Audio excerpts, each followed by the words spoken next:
the vibration of numbers and music, and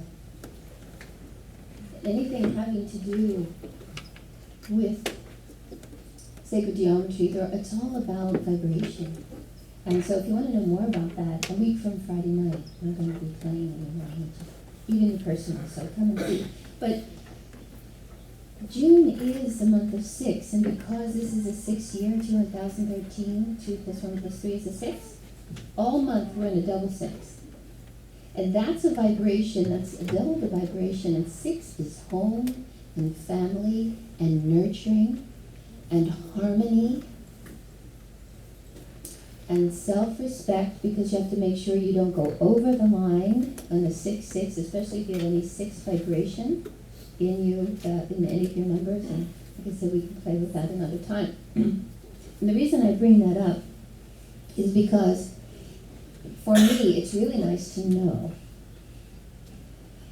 and to be aware of when something comes up now, 6, double 6, right? Home and family. Something comes up in your home, in your relationship, something to have to do with your physical home. And maybe it's huge, and maybe it's a little challenging. And then you go, oh, then what's happening is the vibration of this 6 is meant to bring to my attention this thing that's not working in my home. And of course, it's not about anybody else changing. That's the real learning. That's the bell ringer for 2013 this year. Everything in our life is a reflection of something we need to see or shift in ourselves. That's a tough one, isn't it? Because we've been trained to fix it out there.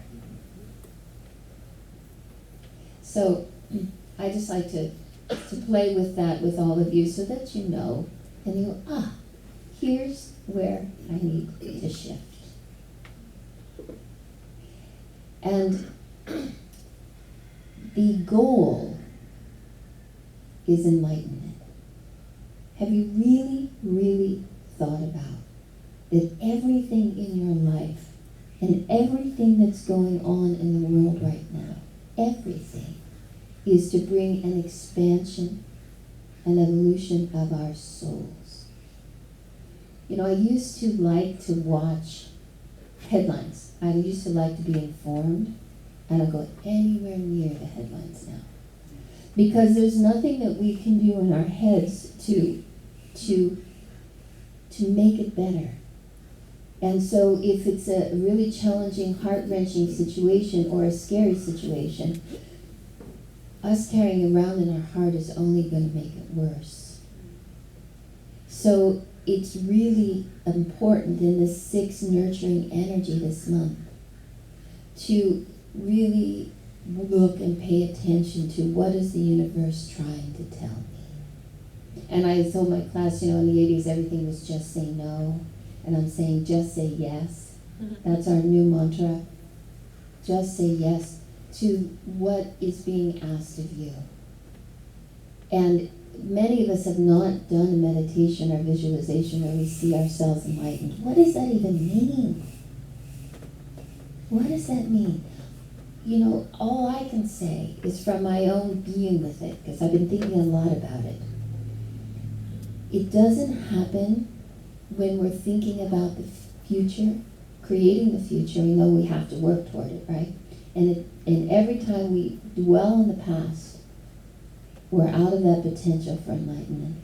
Any enlightened soul that we ever have met would be right here in the now.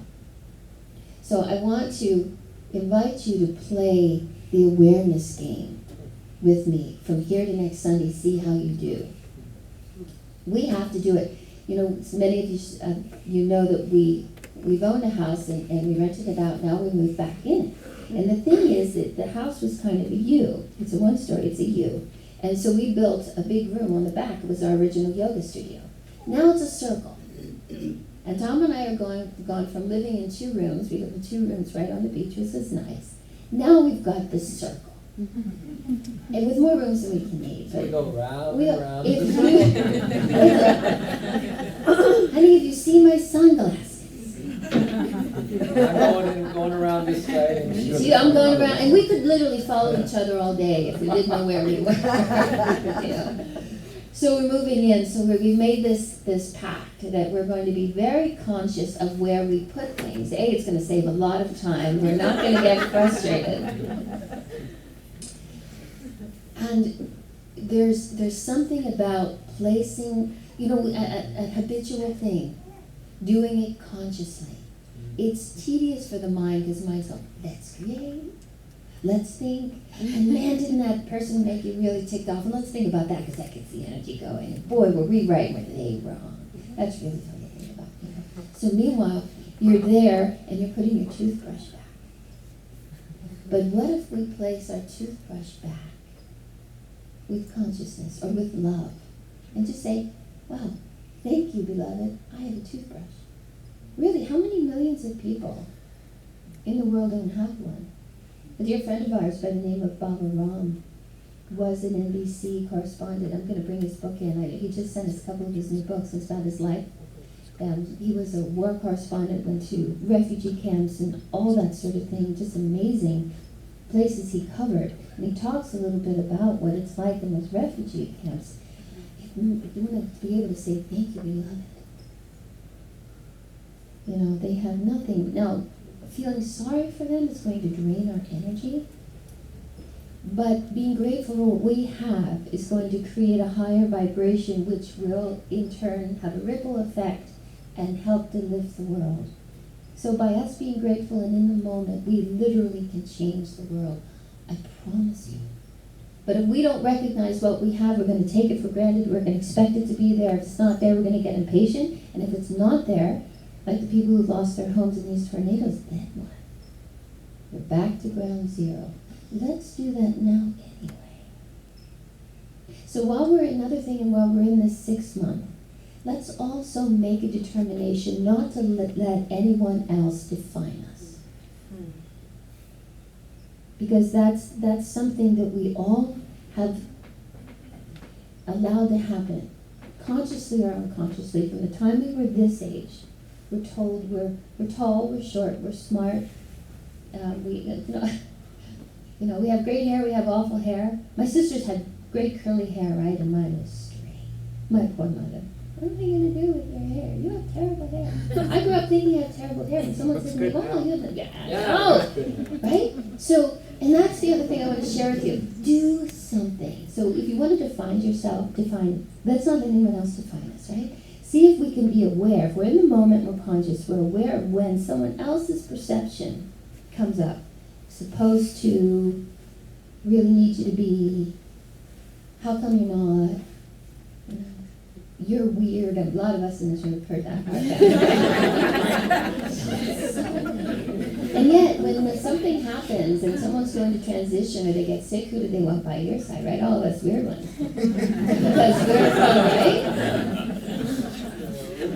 Because we're the ones who are going to be there present and living from the heart and not judge them, because that's what we're working for. They'll appreciate us in the end. But yeah, don't let anyone define you, and don't define yourself. And I've had a lot of fun. Again, we completely redid our home. When we first moved into it, it was fixer-upper 13 years ago. We redid it then to our style then. Then we rented it to our kids for a while, and they redid it their style. And then we went back in and said, okay, he's 40 years old, we want to do something different. And we did something different in every corner. We had people help us, create. But we did something, and we walk in and go, yeah. And our mantra was not one thing the same. So we walk in our home and everything's different. But it's a new creation. And then, we were going to Bimini, and I said, oh, I don't want to, you heard me tell the story last week, I don't want to wear my hair down in Bimini. It just blows all over the place, pain in the neck.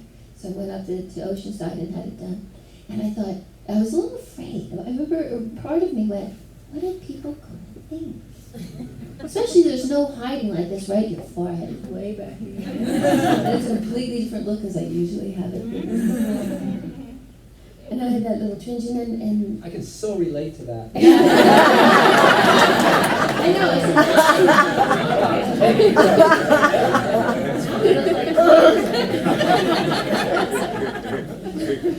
And the first people I showed, because this is really vulnerable, right? First people who saw my hair with my my family, my kids, and the guys, and they all like, because I'm not the mother that they're used to, right? I'm not mom. I don't look warm and fuzzy and nurturing and cozy. It's like, who is that woman? And if I were to introduce you to a friend, I don't know how I feel. I'd have to explain you. Which I usually don't have to anyway. Right?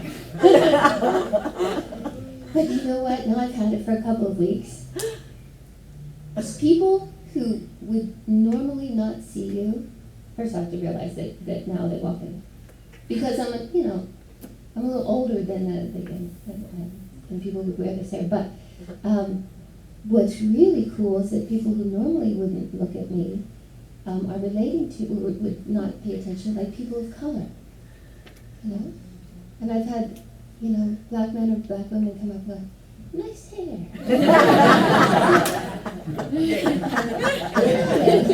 There's a bonding thing.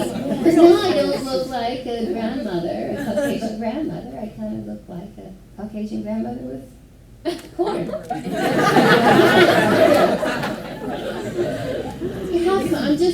I'm just saying, right? If you always wear black, put something on the cockpit. Right? Play with something different, make, and you know who you are. Especially if you're under 21. And just have fun. It's a little bit of fun. And then, you know what? You begin to look at yourself differently. And then you begin to think, well, if I see myself as such a person who makes mistakes and I pigeonhole myself and that sort of thing, now all of a sudden, maybe I can look at myself and look at every moment and be in a moment as someone who is getting ready for enlightenment.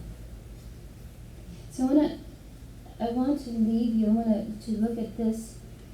We all know Eckhart Tolle. He himself had tremendous enlightenment from being in the moment. And that's his message for the world, is to be in the moment. But he gives us a little, a new twist. I love this. I've been being with it in my heart for the past couple of days. A new twist about being in the moment and showing up for your family, how you show up for your family and friends that already really have you paid, right? And then for yourself mostly. But listen to what he says. Whenever, he's talking about people defining you. He said, whenever people define you, they are limiting themselves. So it's their problem. Imagine being taught that. You're in first grade and someone comes home and you don't look the way they do or act the way they do, and your mother or father says to you, don't worry about it. They're only expressing their own limitations in the way they see the world. But someday their scope of vision will be wide enough to include someone like you. That's the day we're going to. But he said, whenever you interact with people, don't be there primarily as a function or a title, but as a field of conscious presence. Don't go as a title, go as a field of conscious presence. So even when with your mate or your children, don't be with them as the mother, because then our concept of what we think mother or father or grandparent, then we begin to role play and we lose our essence and we could lose theirs. Whenever you interact with people, don't be there primarily. It means you have to be a parent or a spouse, but not primarily as a function or a role, but as the field of conscious presence. That's what gets us aware and ready for enlightenment. And then he said, then he goes on to say, you can only lose something that you have, but you cannot lose something that you are. And that's how we need to look at people who are losing their homes and their family members, or their, people who are really going through some trauma. And we talked about compassion before, and how compassion heart, meaning seeing that situation is already healed, and then you're sharing with them the highest light. and know that they can't lose anything. They can lose what they have, but they can't lose who they are. And it's up to us to nurture who we are and see ourselves in the light of truth. So if you're going to watch a movie today, maybe see Jim Carrey's Yes Man. And just start saying yes. It is so really powerful because, as humans, we do get a little analytical and we do get a little self-conscious, which means the self with a little s. And that isn't the most pleasant state to be in because you miss out on so much when you're just thinking about what you just thought happened. I mean, if you look at news, and if you're into sports at all, they'll analyze a game that just happened to the hilt. And if there's a few days between the next game, if it's some kind of a series going on, they'll analyze what happened, and then they'll go to what could happen. And that's what the talk show is all about. That's what TV is all about. It's always about what just happened and what's going to happen. Never is it just right here and now, because that would be the entertainment that humans are used to, just the here and now. We need something that's going to arouse something from the past or get us anxious about the future. And then the game comes along, and it's completely different than what they all talked about, because no one knows what's going to happen in the present moment of the game. And it's not even enjoyable, because you got all these thoughts like, wow, this guy's going to come forward and step up, and it's never that. It's always something different. So our minds are that way most of the time as humans, and so to avoid that trap, just say yes. Say yes if you get a little instinct about showing up differently. Even if it seems, whoa, that's way different for me, just say yes and do it. You will be absolutely surprised at the kind of energy that comes to you and the big acceptance of the universe for you and your ability to accept that, hey, you know what? There's a great force that loves me very much and is guiding my life, and I can start trusting it a lot more. Like, for example, Trisha's on her second juice fast, and I watched her go through her first juice fast, and then she says she's going to do another one. I go, because, it means that she's not going to make my meals now. Self-conscious, it's all about me, right? She's getting healthier and more vigorous and everything. Much more juice. And I'm thinking, oh, God, now I'm going to have to go and just get my stuff and eat my stuff while she's getting healthier. So she said a couple times, 3 times. So the yes is, it's not like it's like a one-time deal. The universe and reflection of everything back is asking you over and over and over again.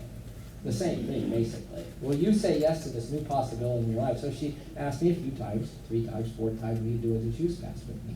So finally, I had to decide by yesterday morning. And, I really wasn't decided. Because the human self, I'm okay. Isn't that kind of thing? I'm okay, right? I don't know if I really need this, and then you're in your head.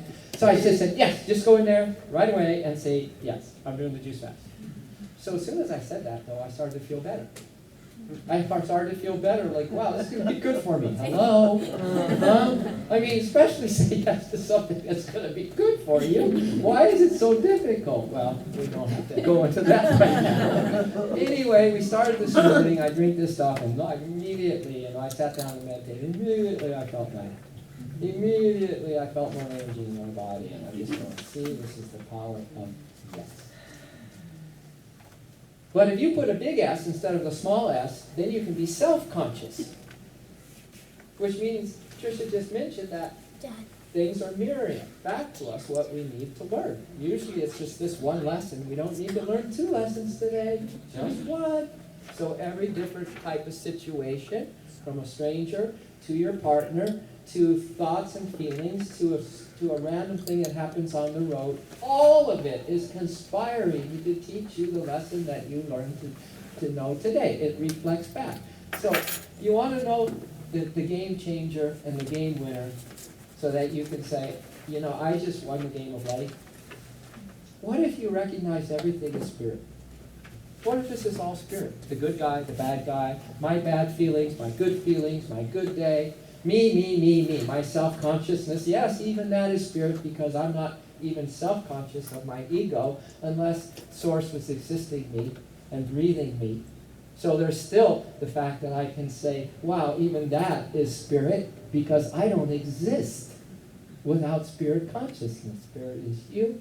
Spirit is everything and everyone. It always has been. It's the only reality.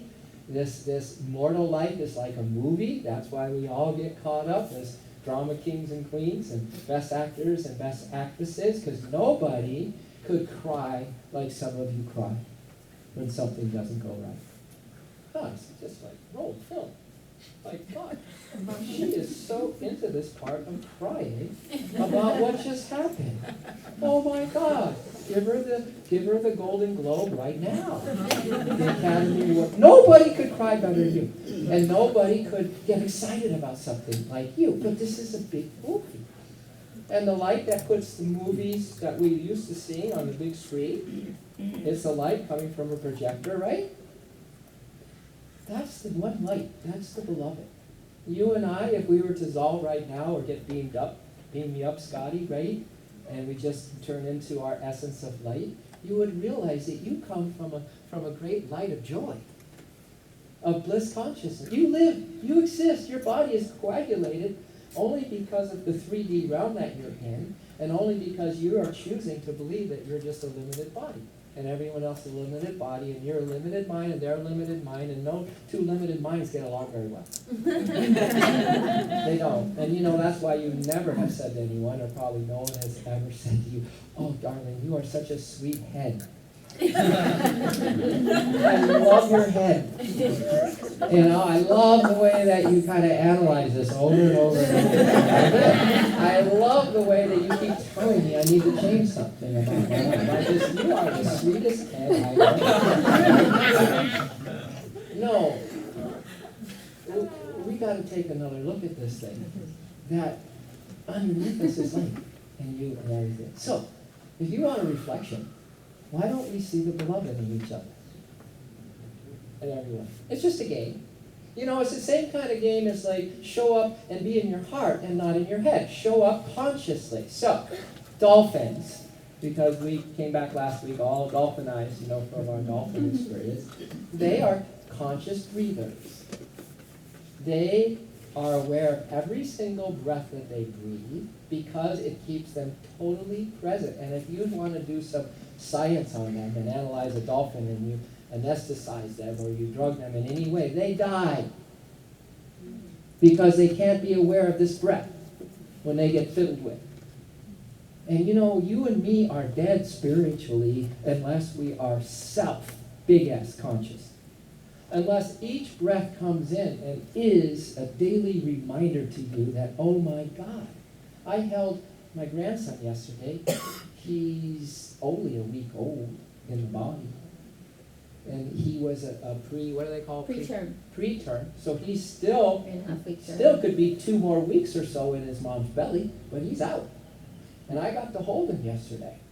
And I'm thinking, OMG, here is this helpless, most perfect little being that everyone loves beyond love, and it is totally helpless. And how did it get here? And even Shauna, the mom, said, gosh, I don't even know how it could get back in my belly if it was going to stay another I mean, come on, guys.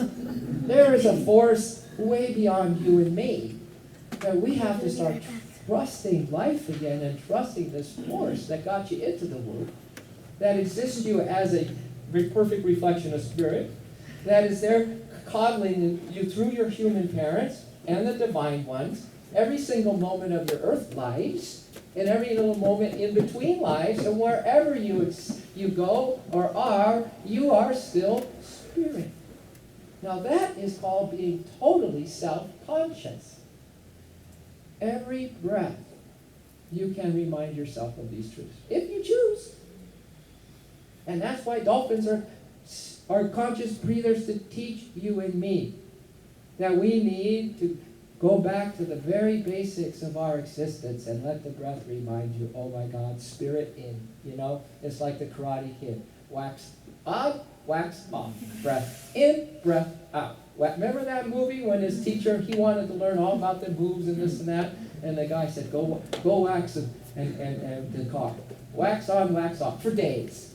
Wax on, wax off. Breath in, breath out. And you might say, okay, that's boring. No, not when you say this is breath of life, breath of God, breath of Spirit coming in. How can that be boring? If you want to be bored, continue to be self-conscious with the little s, and you're going to be really bored. And keep saying, no, I don't know. I'm not ready yet. No, don't say that. I'm not ready yet. You'll never be ready.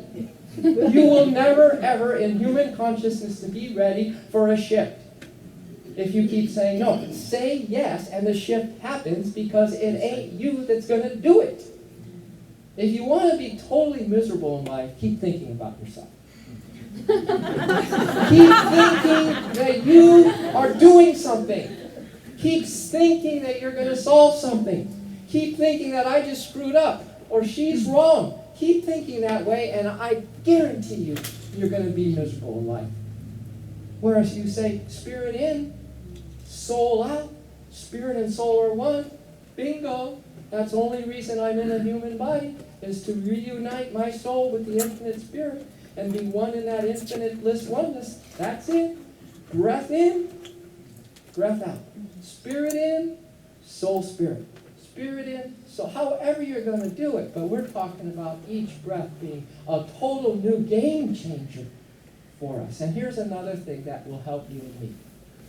The beloved is sitting here right now in all your many faces and human bodies, and one beloved is loving me. I know this to be true. Unconditionally through your soul. As I sit here right now. This is now time to live in your heart. When you show up to live life.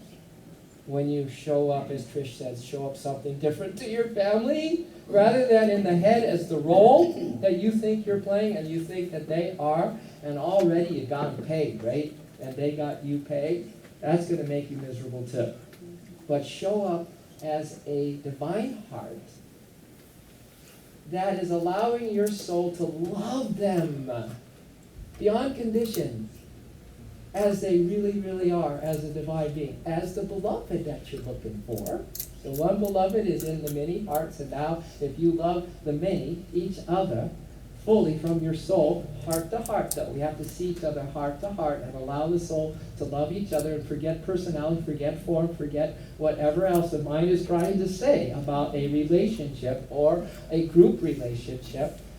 You're going to start to feel that the reflection back is only love for me through you, and you don't even have to be conscious of that.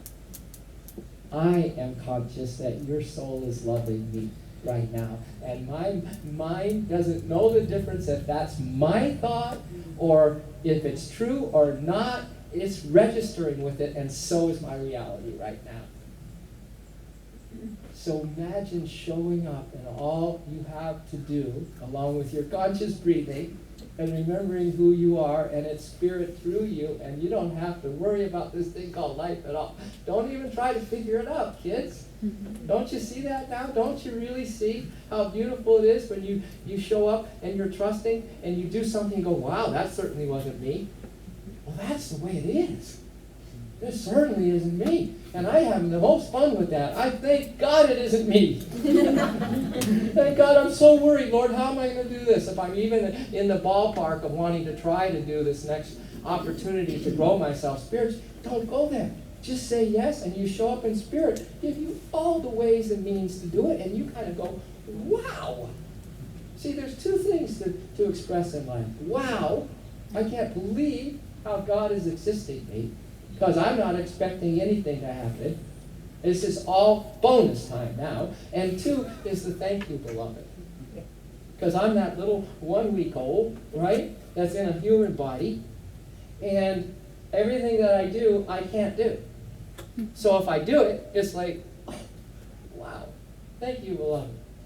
It's your creation, you're in it, and you're beyond it. But I just want to end by going back to this thing about you and I showing up for no other reason except to reciprocate divine love. I mean, all that greenery you see outside of you is getting drunk with your CO2. nature is getting drunk right now. Mother Nature is like, you breathe out, and those leaves are going, oh. Yeah, baby. And as those leaves give off their oxygen, you get breath of life. So nature and you are dancing together. And that's just nature in you. Now, the one spirit who's infinite bliss that can't wait another moment for you to be feeling separate from it, for you feeling sad, for you feeling like life isn't going the way you want it. And it's just, you're in the past or you're worried about the future and you're not self-conscious of this breath and the gratitude that, hey, I'm with Spirit and Spirit is with me. In fact, Spirit is me and everything.